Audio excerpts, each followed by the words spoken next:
네, 여러분 안녕하세요. 오늘의 코인으로 인사드립니다. 오늘도 여러분들에게 누구보다 빠른 크립토 시장의 소식과 함께 또 투자 시장의 전반적인 분위기들 함께 해드리겠습니다. 자, 오늘도 함께하게 될 이지영 앵커이고요. 자, 우선은 우리가 간밤에 마감된 뉴욕 증시부터 살펴보실 텐데요. 뉴욕 3대 지수는 오랜만에 상승세로 마감된 모습이었습니다. 3대 지수 일제히 상승 마감했고요. 전반적으로 실적 자체가 굉장히 좋게 나왔습니다. 자, 미국의 제너럴 모터스의 실적도 좋았었고 또 MS의 실적이 나왔는데 예상치를 웃돌면서 현재에도 좋은 흐름들 이어져 가고 있습니다. 지수별로 좀 살펴보자면 다우존스는 0.6%, 나스닥과 S&P 500 지수도 상승했습니다. 0.93%의 상승률 나타났고요. S&P 500은 0.73%의 상승률 나타냈습니다. 하지만 상승폭이 그렇게 크진 않았습니다. 다만 10년물 국채 금리가 소폭의 조정세를 겪어주면서 그래도 우리가 우려했던 것보다는 안정권으로 들어서고 있다라는 그러한 인식들이 시장에 퍼지고 있는 것으로 분석되고 있고요. 달러 같은 경우에는 소폭 올라섰고 골드 같은 경우에는 소폭의 조정세를 겪는 모습이었습니다. 자, 암호화폐 시세도 살펴보실 텐데요. 비트코인이 정말 큰 상승률을 기록을 했었는데 현재 구간에선 어떤 흐름들 이어져 가고 있는지 한번 살펴보겠습니다. 자, 현재는 조금 내려앉았습니다. 33,000달러 선에서 거래되고 있는데요. 새벽 사이에는 35,000달러 선을 훌쩍 넘어서기도 했던 흐름이었기 때문에요. 지금의 조정세가 일시적일지에 관해서도 지켜보시면 좋을 것 같고요. 이더리움 시세도 보겠습니다. 이더리움은 1,781달러 선에서 무난한 흐름들 유지해져 가고 있고요. 알트코인들 흐름도 보겠는데요. 자, 리플은 0.55달러, 현재 구간에서는 역시나 소폭의 조정세를 겪고 있습니다. 솔라나 코인 같은 경우에도 30달러 선 크게 웃돌았었는데 현재는 30.20달러 선에서 지켜지고 있는 모습이고요. 카르다노 에이다가 0.28달러로 그 뒤를 잇고 있는 모습들도 포착해 볼 수 있겠습니다. 자, 그리고 도지코인은 0.07달러, 현재 구간에서는 소폭의 조정세를 보여주고 있습니다. 어제 큰 상승폭에서 약간의 조정 국면에 들어선 모습이고요. 잠깐의 쉬어감일지 아니면 계속해서 이러한 추세가 이어질지의 여부들 지켜보시면 좋을 것 같습니다. 자, 오늘 이슈도 살펴보셔야겠죠. 오늘 저희가 준비한 첫 번째 이슈부터 한번 살펴보겠습니다. 자, 블랙록의 ETF 예탁결제연에서 돌연 삭제한 이후에 다시 한번 재등록을 했습니다. 그 이유가 무엇이었을까요? 이게 어떤 의도로 해석해 볼 수 있을까요? 자, 간밤에 이런 기사가 헤드라인으로 걸렸습니다.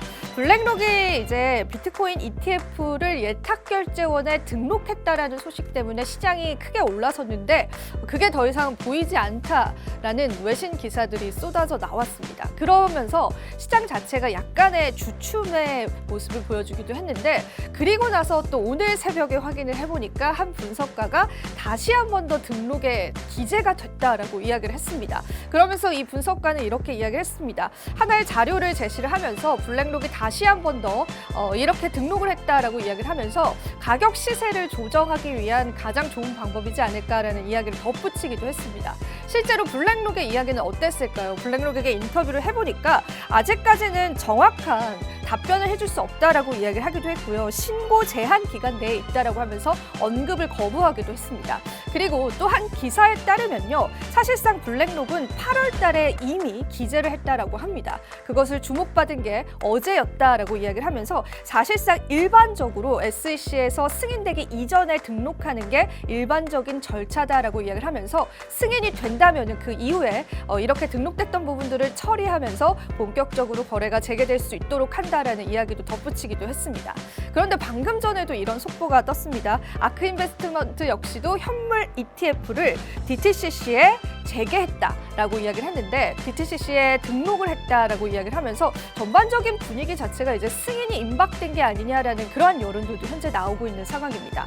블랙록의 이러한 의도는 어떤 것이고 또 아크인베스트먼트가 이렇게 예탁결제원에 블랙록에 이어서 등록을 했다라는 건 정말로 ETF 승인이 가까워지는 걸까요? 관련해서 좀 많은 투자자분들이 혼란을 겪고 계신 것 같은데요.